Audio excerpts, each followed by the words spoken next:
Middle east లో యుద్ధం కారణంగా ప్రత్యక్షంగా మన దేశంపై ఎలాంటి భారం పడడం లేదు. కానీ సామాన్యులకు మాత్రం ఖర్చులు భారీగా పెరగనున్నాయి. ముఖ్యంగా ఇరాన్ ఇజ్రాయెల్ మధ్య యుద్ధం మన వంటింటి బడ్జెట్ ను దెబ్బతీసేలా కనిపిస్తోంది. ఈ ఉద్రిక్తతల వల్ల సరుకు రవాణా పూర్తిగా అస్తవ్యస్తమైంది. సముద్ర మార్గాల్లో నౌకల రాకపోకలకు ఆటంకాలు కలగడంతో విదేశాల నుంచి రావాల్సిన వస్తువుల సరఫరా నిలిచిపోయింది. దీనివల్ల ట్రాన్స్పోర్ట్ ఛార్జీలు, ఇన్సూరెన్స్ ఖర్చులు భారీగా పెరగడంతో ఆ భారం నేరుగా సామాన్యుడిపై పడనుంది. అంతేకాదు వాటి ధరలు ఆకాశాన్ని తాకే ఛాన్స్ ఉంది.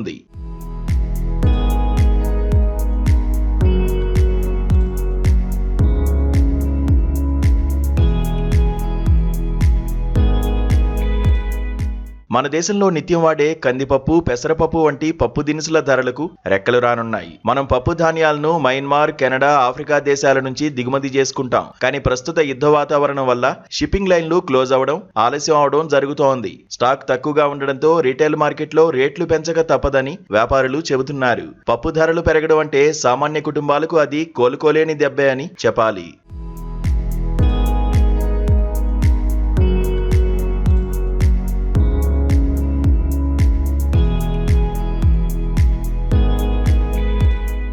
మరోవైపు డ్రై ఫ్రూట్స్ ప్రియులకు కూడా ఇది చేదువార్తే. ఇరాన్, ఆఫ్ఘనిస్తాన్ నుంచి వచ్చే పిస్తా, బాదం, కుంకుమ పువ్వు ధరలు ఇప్పటికే ఆకాశాన్ని తాకుతున్నాయి. ఉదాహరణకు 840 ఉండే పిస్తా ఏకంగా 1300కి చేరింది. మమరా బాదం, ఆప్రికాట్ ధరలు కూడా దాదాపు డబుల్ అయ్యేలా ఉన్నాయి. బియ్యం ధరలు మాత్రం తగ్గచ్చు. ఎందుకంటే భారత్ నుంచి ఇరాన్, ఇతర గల్ఫ్ దేశాలకు వెళ్లే బియ్యం ఎగుమతులు తగ్గుతాయి. కనుక దేశీయంగా సరఫరా పెరిగి ధరలు తగ్గుముఖం పట్టొచ్చు. వీటితో పాటు క్రూడ్ ఆయిల్ రేట్లు పెరగడం వల్ల పెట్రోల్, డీజిల్ ధరలు కూడా పెరిగే ఛాన్స్ ఉంది. సో రాబోయే రోజుల్లో సబ్బులు, నూనెలు, బిస్కెట్ల నుంచి పెట్రోల్ వరకు ప్రతిదీ కాస్ట్లీ అయిపోయేలా కనిపిస్తోంది.